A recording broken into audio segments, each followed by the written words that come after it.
Wall Street calls it a bubble. AI bubble. AI bubble. AI bubble. OpenAI is on a track to lose $33 billion this year. And Sam Altman himself admitted they lose money even on their premium subscribers. The company's still losing money. And what is the path to profitability? When do you see the lines cross, if you will?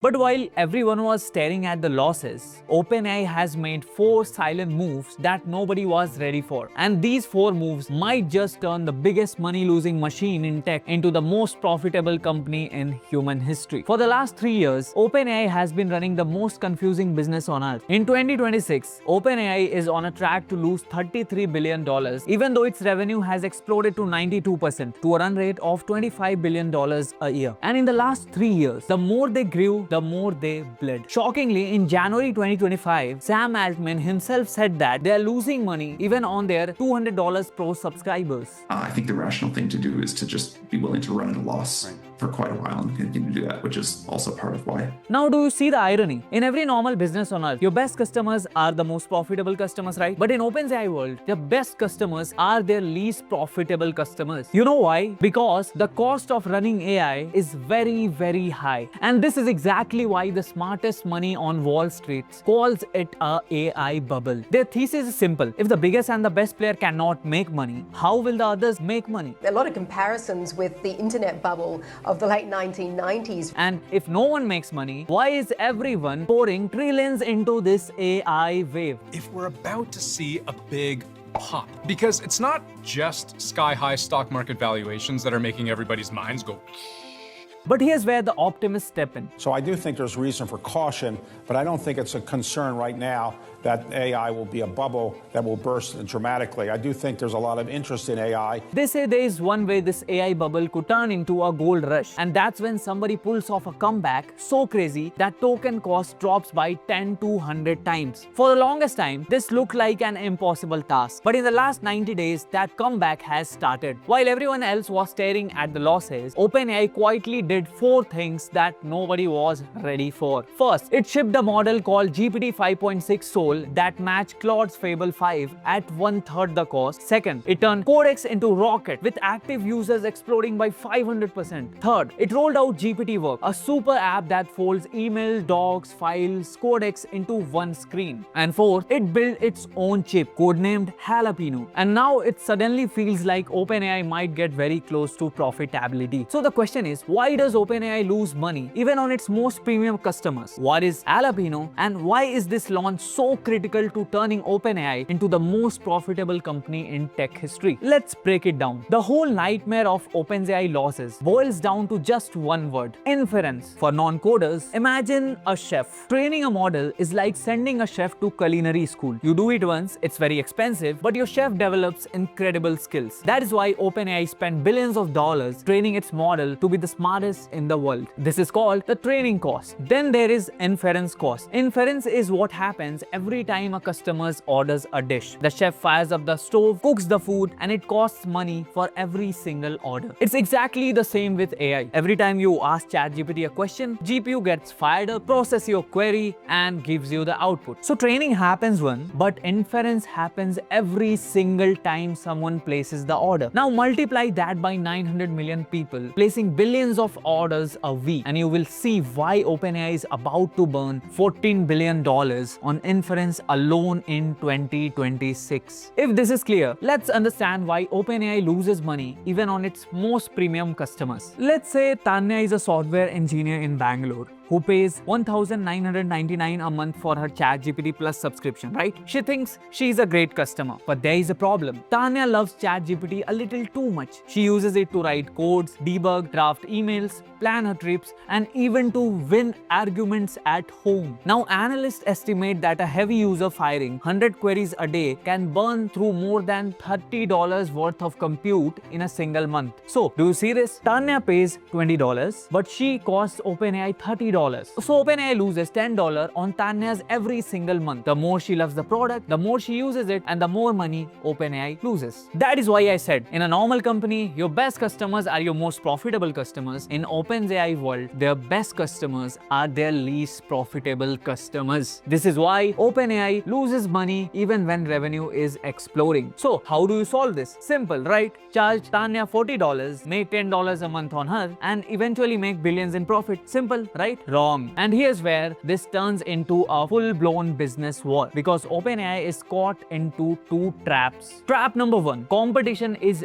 racing prices down. When GPT-3 launched in November 2021, GPT-3 level intelligence cost around $60 per million tokens. By late 2024, it costs only 6 cents. That's a 1000x collapse in just 3 years. In fact, Google made Gemini free, and Anthropic cut prices dramatically in a single announcement. So in this market, if OpenAI raises Tanya's price to $40, she will simply switch to Claude or Gemini in 30 seconds. Trap number 2 is what I call the landlord cost. To understand it, you need to understand how AI actually works. And let's hear it from the legend himself. AI is actually essentially a 5-layer cake. At the bottom is energy. AI, because it's processed in real time and it generates intelligence in real time, it needs energy to do so. Energy is the first layer. The second layer is the layer that I live in. It's chips and computing infrastructure. The next layer above it is the cloud infrastructure, the cloud services. The layer above that is the AI models. This is where most people think AI is. As Jensen Huang describes it, AI is a 5-layer cake: energy, chips, infrastructure, models, and applications. Now look at who owns what.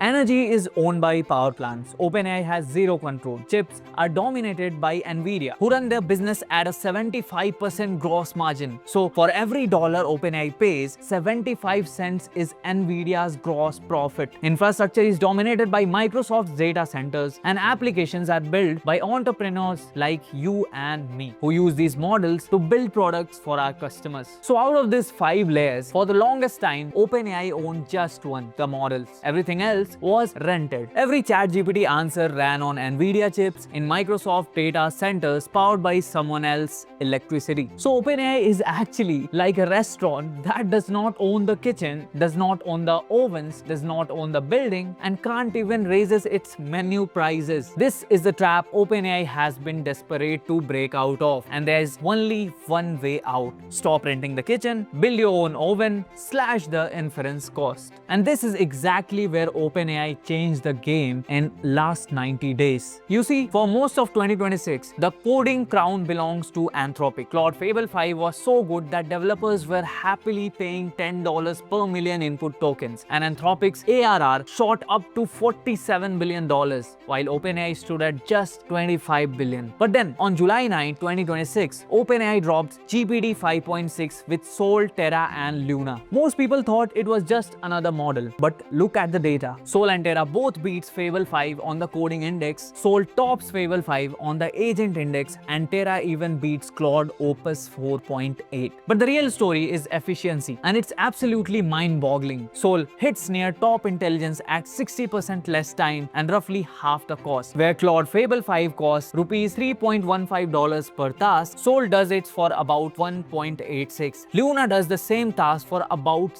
just 7 cents. Do you realize what this means? The cost of running an AI product has just started crashing. And you know what happened next? Instead of letting Claude Fable access expired on July 7th, Anthropic extended it to July 12th. Then 4 days after Sol's launch, it got extended again to July 19th. Read between the lines. It almost looks like Anthropic has planned to pull its best model out of subscriptions to protect its margin. But that's OpenAI shipped something so close in quality and so much cheaper that Anthropic kept Fable in its subscriber plans. But the model is only the half story. For 2 years, the deal with AI was simple. You type the question, it gave you an answer. That's it. Codex breaks that deal. Codex writes the code, builds the tool, ships the website, runs the multi-step job, and comes back only when it's done. Steve Jobs said that the computer is like a bicycle for a mind. A computer has always been a bicycle of the mind. Codex is becoming an autopilot for the mind, where you can create anything you want with just a detailed prompt. So marketers, product managers, lawyers, researchers, anyone can use Codex to build whatever they want.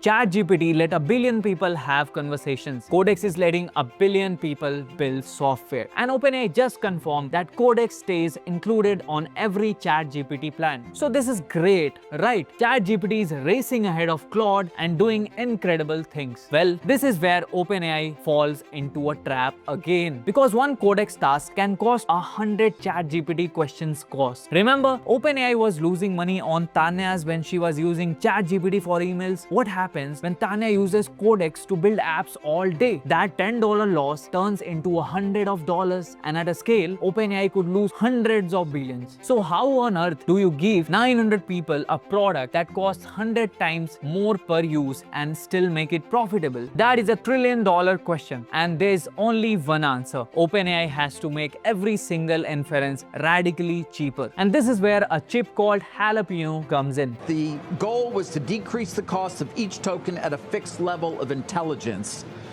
Does this do that? And if it does it, is it substantially? Remember the 5-layer cake? For years, OpenAI only owned one layer, models, and Sol just made that layer bulletproof. With Halapino, they are taking over another layer. Halapino is OpenAI's first custom silicon inference-only chip designed with Broadcom, and Broadcom CEO said, "This is a chip that is designed for LLM inference from the ground up." Early test shows Halapino delivers roughly 50% lower cost per token than current NVIDIA GPUs, with performance on the par with NVIDIA's best Blackwell chips. If this claim is true, do you realize what happens? That's a $14 billion inference bill gets cut in half over the next few years. This is OpenAI's giant leap towards profitability. And this is why the agent, the model, and the chip are not 3 stories. They are only one. Sol creates the demand, a product so good and so cheap that users can't leave. Codex blows up the usage. Every user goes from asking questions to running agents, and Halapino halves the cost of every single answer. So both products can deliver without bleeding OpenAI dry. Sol and Codex bring in the customers, Halapino takes them closer to profitability. This is one of the biggest moves in the entire AI gold rush. So all of this is great and OpenAI becomes profitable next year, right? Well, there is one problem. Everyone assumes cheaper AI means OpenAI finally saves money. But when you make something 10x cheaper, people don't use less of it. They use insanely more of it.